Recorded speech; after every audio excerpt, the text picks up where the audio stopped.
retrouve aujourd'hui pour un tuto sur l'utilisation de Digicam, soit le tuto 2 sur 2.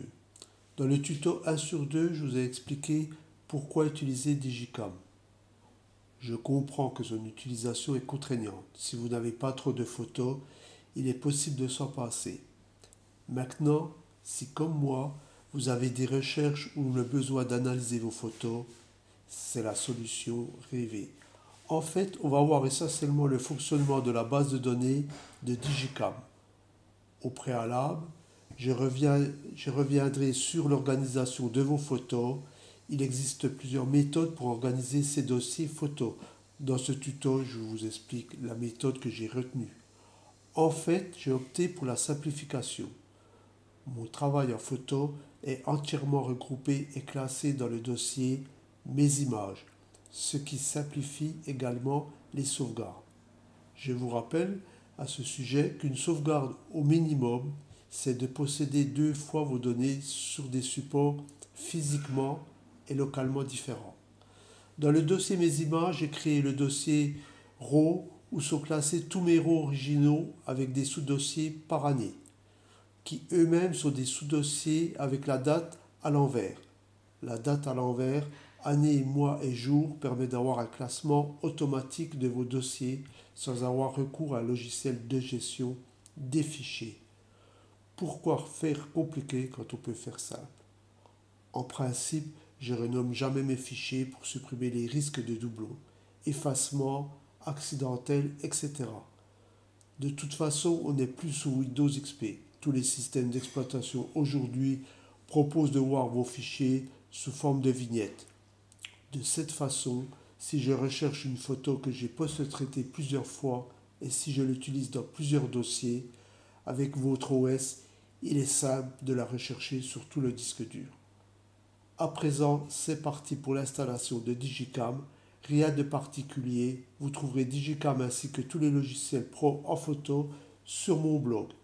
Je vous mets le lien en dessous dans les commentaires. Je vous rappelle comme d'habitude que ce sont des logiciels open source, donc gratuits. Si je vous les présente, c'est parce que ce sont les meilleurs, mais ce sont également des solutions professionnelles et pérennes, avec des mises à jour en continu. De ce fait, vous devez vérifier au moins tous les trimestres s'il n'existe pas une mise à jour. Sachant qu'il est important d'avoir toujours la dernière version, évitez de télécharger les versions bêta si votre travail est important. Donc pour les mises à jour, c'est la même chose que la première fois, sachant qu'elle reconnaîtra automatiquement votre logiciel. Elle se chargera de désinstaller l'ancienne et de réinstaller la nouvelle. Tout cela en automatique en conservant bien sûr vos réglages par défaut. Je lance le fichier d'installation en prenant les fonctionnalités conseillées par défaut. Ensuite, je clique sur l'icône pour démarrer Digicam.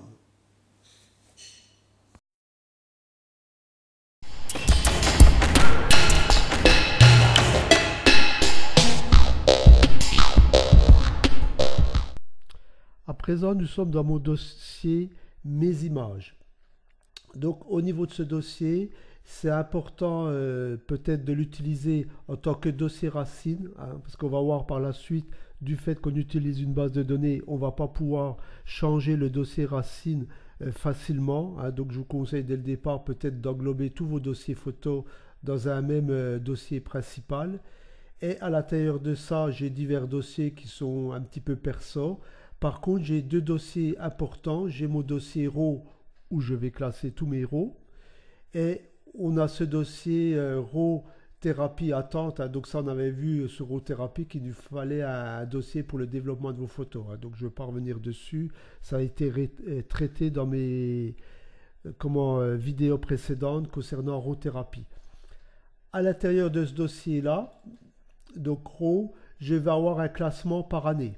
Bon, par exemple, si je vais sur cette année-là, 2018, là, je vais trouver tout ce que j'ai fait en 2018. Et là, je vais avoir un classement ici, année, mois, jour. Donc ça permet, si vous voulez, d'avoir automatiquement, sans passer par de logiciels de gestion de dossier, automatiquement un classement. Donc, je peux classer comme ça mes dossiers.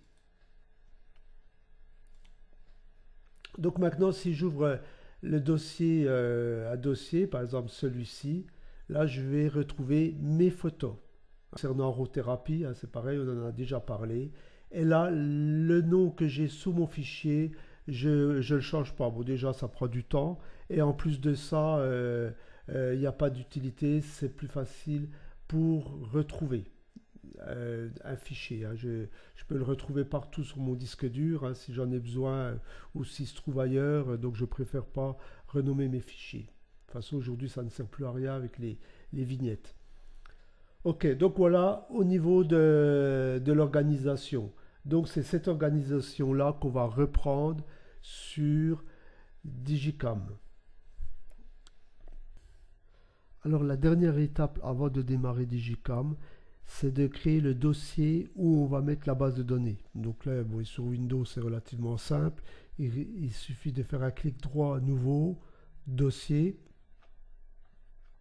Le dossier, je vais l'appeler système de gestion de base de données, je veux dire, base de données -digicam.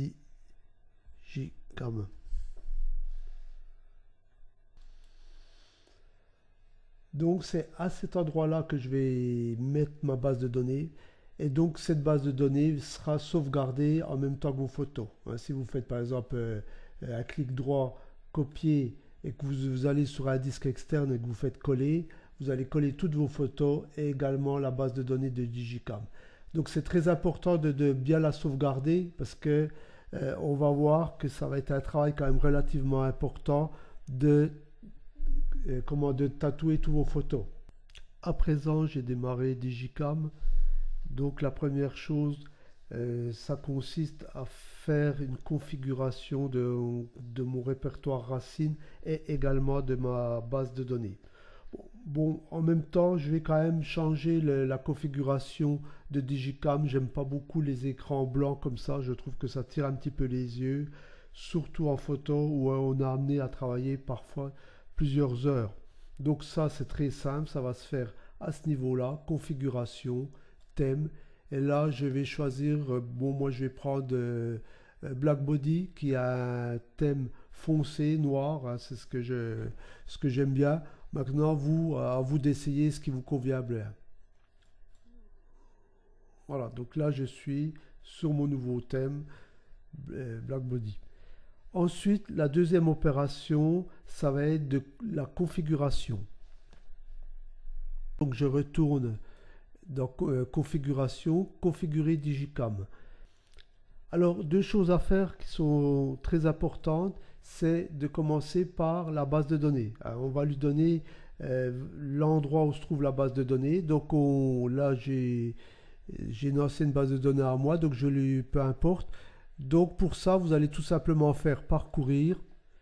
Donc là je vais aller dans mon répertoire. Je suis dans mon répertoire user image, hein, ici. Et donc, je retrouve bien mon dossier système de gestion de base de données de Digicam. Donc, je clique sur le dossier et je fais ce choix-là.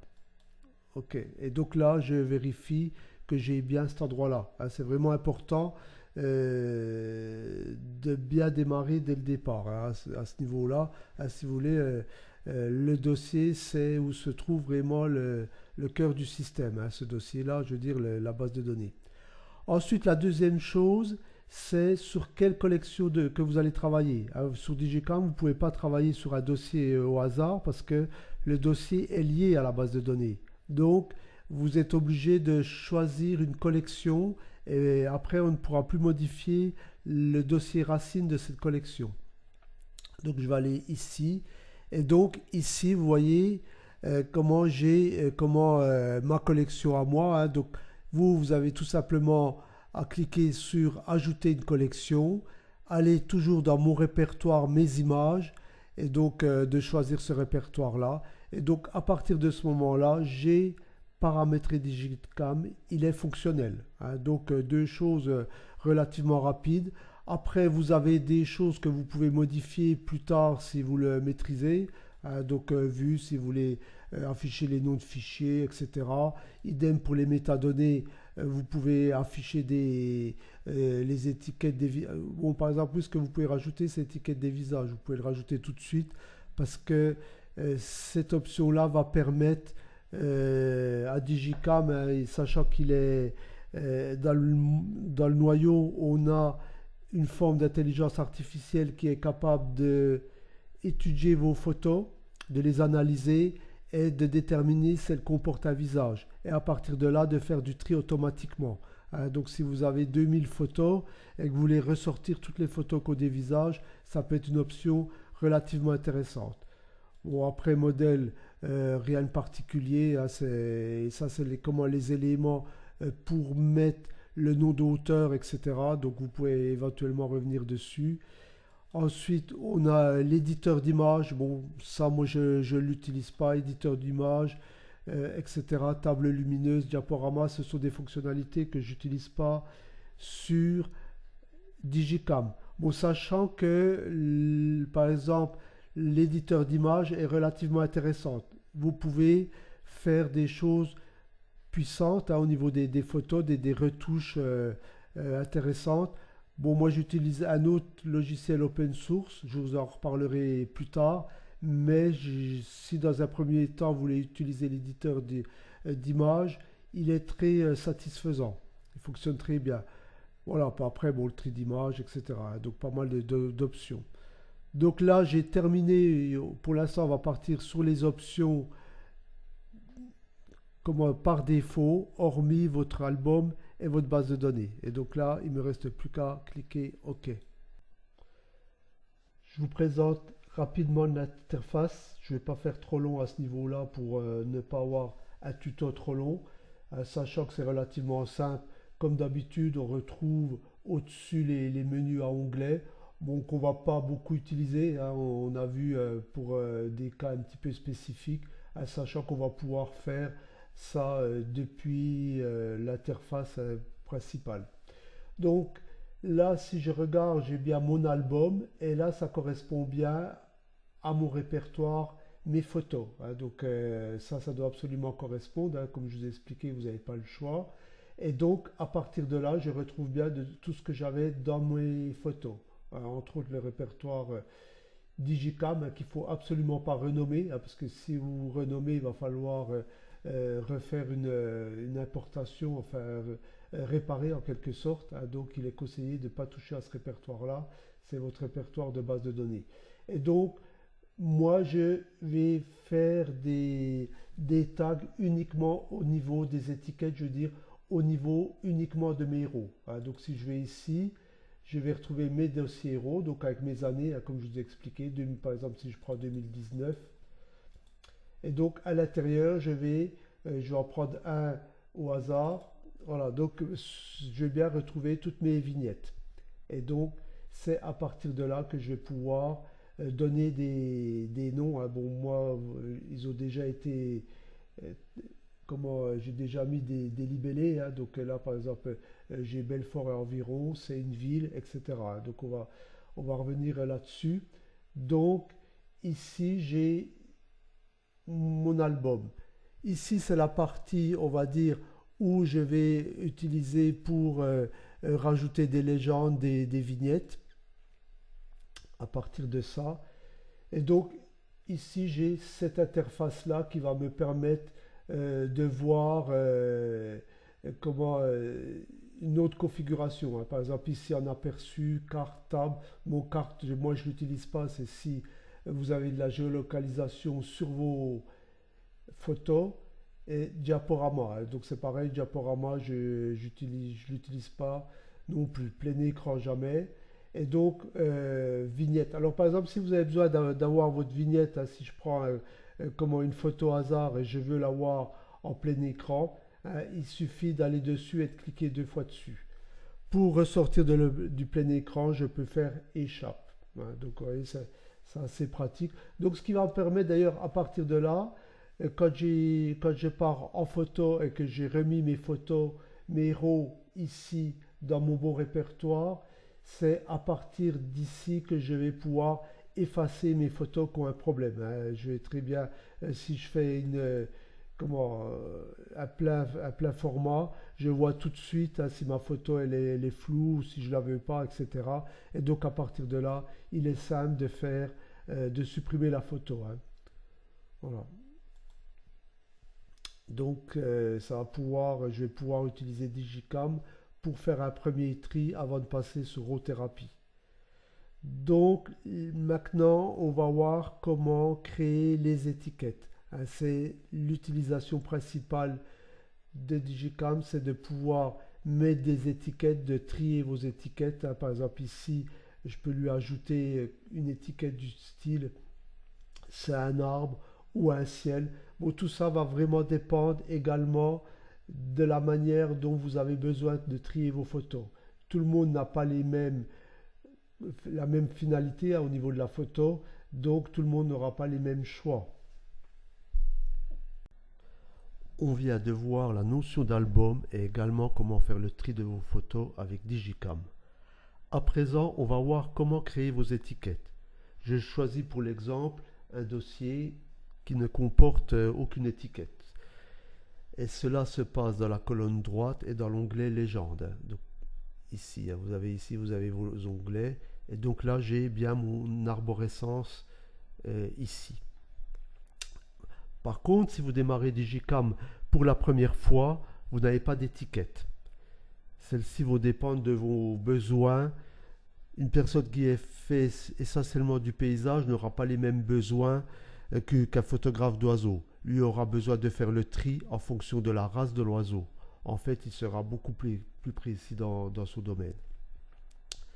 Dans mon exemple qui est générique, néanmoins, vous pouvez l'utiliser comme base de démarrage. Je suis parti sur une arborescence de niveau 2. Je veux dire, ici, si vous regardez, j'ai mon titre de la rubrique en fait, et j'ai à l'intérieur tout ce qui correspond à cette étiquette-là. Par exemple, le lieu, donc à l'intérieur, vous allez retrouver une arborescence campagne, concert, lac, mer, tout ce qui concerne le lieu. Le fait d'avoir une arborescence de niveau 2, comme ça va être beaucoup plus simple, parce que si vous créez une arborescence trop complexe, ce qui va se passer, c'est que vous allez, lors des recherches, devoir ouvrir à chaque fois l'arborescence et ça va être beaucoup de clics de souris. Moi, je trouve qu'il est beaucoup plus simple de faire des scrollings et d'accéder directement à l'information. Donc, c'est une méthode pour fonctionner. Donc, pour créer une étiquette, c'est relativement simple. Je vais me mettre au début de mon arborescence, je fais un clic droit sur étiquette et là je fais nouvelle étiquette. Donc là je vais par exemple écrire essai niveau 1. Voilà, donc là j'ai créé mon étiquette. Ok, et donc je la retrouve bien ici. Donc à partir de là, si vous voulez recréer un niveau 2 à l'intérieur de ce niveau-là, il suffit de se mettre ici et de refaire nouvelle étiquette. Et donc là, je vais pouvoir faire ma deuxième étiquette. Et c'est niveau 2. Voilà. Ok, et donc ici, je retrouve bien mon début d'arborescence. Bon, on ne s'occupe pas de cette arborescence-là, ça c'est la mienne. Hein. Donc on vient de créer mes étiquettes. Alors, si vous vous trompez, c'est pas très grave parce que celles-ci peuvent être déplacées. Hein. Si je clique dessus, voilà, si je la remets ailleurs, ou c'est possible, il n'y a pas de souci. Voilà, je peux très facilement réorganiser par la suite mon arborescence. Donc c'est très simple. Donc vous allez répéter l'opération X fois, hein, qui va correspondre à la création de ce que vous voulez faire comme arborescence.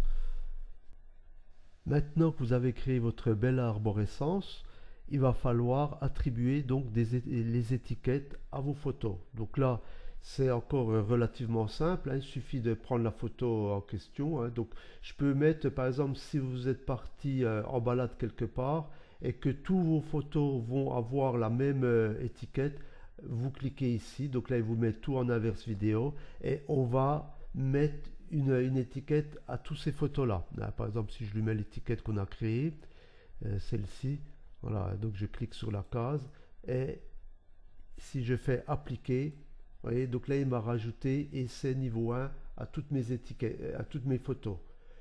Maintenant la photo, le lieu peut correspondre à toutes les photos, mais maintenant je vais ajouter quelque chose de plus spécifique, hein. Donc à ce moment là je vais cliquer que sur cette photo là et donc là je vais lui attribuer l'étiquette numéro 2. Enfin celle-là je la remets ici, déplacer ici, voilà, et donc je vais lui mettre cette étiquette là. Si je fais appliquer, voilà, et donc j'ai je lui ai attribué ici, on le voit, essai niveau 1 avec essai niveau 2. Par contre celle-ci a que l'essai niveau 1, hein, sachant que je l'avais sélectionné avant. Voilà, de cette manière là, il va falloir vous balader dans tous vos albums, hein. Il va falloir attribuer une étiquette à vos photos. Alors une ou plusieurs étiquettes, hein. Une photo peut comporter même une dizaine d'étiquettes. Et donc vous l'avez compris, c'est la partie qui va être relativement fastidieuse, hein, parce que si vous avez 2000 photos, ça prend du temps. Bon, moi j'ai pas mal de photos, je les fais, hein. De temps en temps je fais un dossier, hein, quand j'ai un peu de temps disponible. Voilà, donc là on a fini en ce qui concerne l'attribution des étiquettes. Donc maintenant on va voir comment ça se passe pour faire des recherches. Vous avez fini à présent la partie création, on va dire, édition. Maintenant on va passer à l'utilisation vraiment de Digicam, hein, parce que tout ça, ça a un but, c'est de faire de la recherche. Et donc là, c'est vraiment un pur moment de bonheur parce que je vais pouvoir rechercher vraiment mes photos en fonction de thèmes, etc. Donc, ça va se passer sur la partie gauche où là, je vais par exemple choisir un album. Bon, ben, par exemple, au niveau de mon album, moi, je vais prendre tous mes photos, tous mes héros ici par année. Donc, je sélectionne par exemple ce dossier-là. Et maintenant, je vais aller au niveau des étiquettes et là, je vais pouvoir comment afficher ce que je veux, hein. Donc, par exemple, ce que j'ai pris comme photo en concert, donc il suffit de cliquer ici et là, j'ai toutes des photos de concert. Des photos voilà, qui comportent un animal de la ferme. Voilà, donc là, j'ai tous les animaux de la ferme, etc. Et comme ça, je vais pouvoir faire des recherches dans tous les sens. Fontaine, là j'ai toutes des photos de fontaines, etc. Et donc, de la même manière, voilà, je peux faire aussi des recherches euh, suivant, par exemple, le type de photo panoramique, hein, des photos que j'ai prises en panoramique, etc. Voilà, donc bon, bien entendu, cette partie-là va correspondre à votre type de classement, hein. Ça va correspondre au type d'arborescence que vous aurez créé.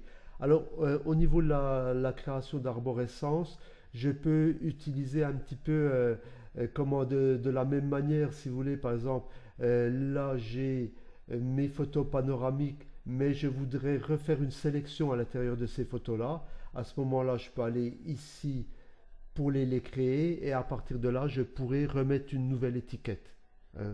Ça me permet de faire une sélection dans la sélection et de rajouter par la suite une étiquette. Si par exemple vous prenez en photo, si je reprends l'exemple des oiseaux, comment vous avez pris des oiseaux en photo et vous avez besoin d'ajouter les races d'oiseaux, à ce moment là vous pouvez aller au niveau de vos recherches, comment afficher tous vos oiseaux.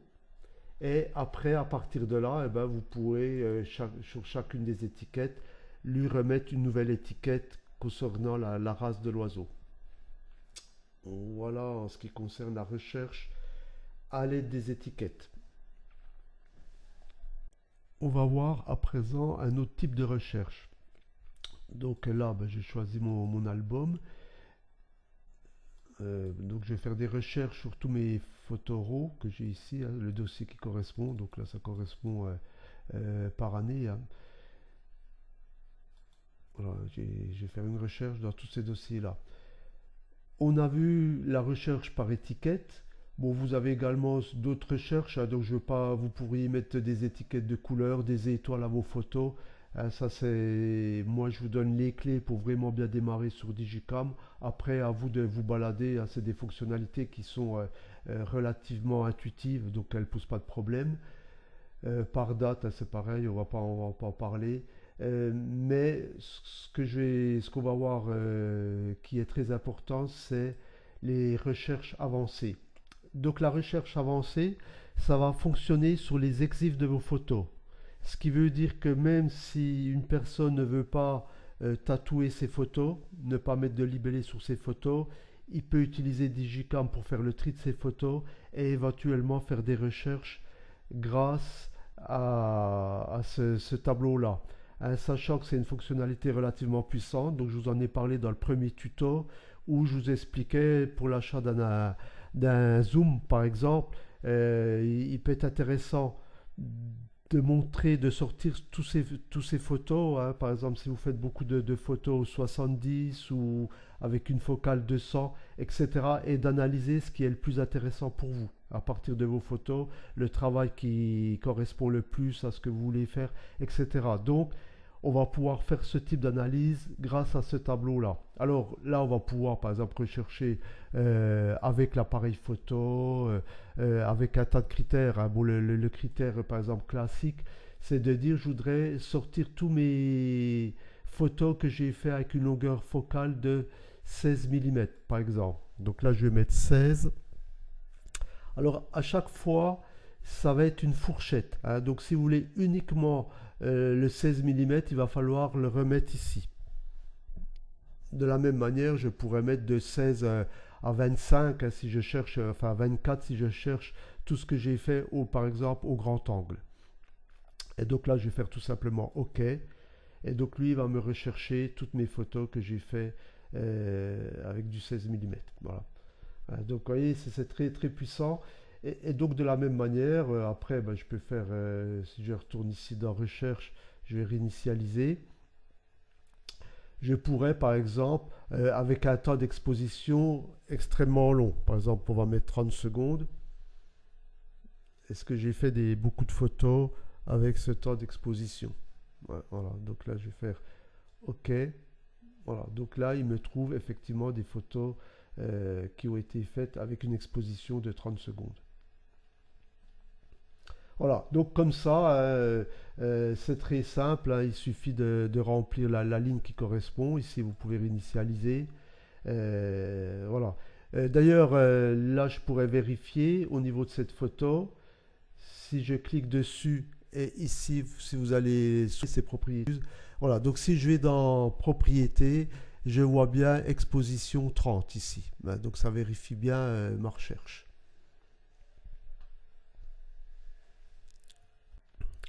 Avant de se quitter, je vais vous montrer une dernière chose, c'est éventuellement la retouche d'image. Hein, donc ça va être intéressant éventuellement pour les personnes qui font pas de post-traitement et qui ont besoin de retoucher sommairement leurs photos, on va dire.